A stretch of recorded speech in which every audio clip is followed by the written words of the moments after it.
Bazuin uit Oentjerk is juist de grote winnaar worden van het muziekconcours in de Lawaai in Drachten. Ze winnen de beste in de kampioensdivisie. Het gaat de laatste tijd saai goed met de Bazuin, want in november waren ze ook al Nederlands kampioen.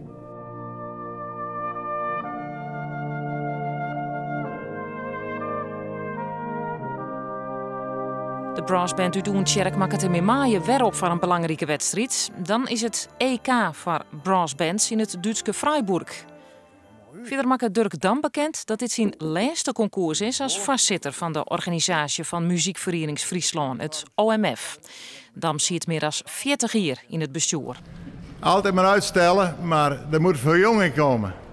En ik ben al 10 jaar over de AOW-leeftijd heen volgende week.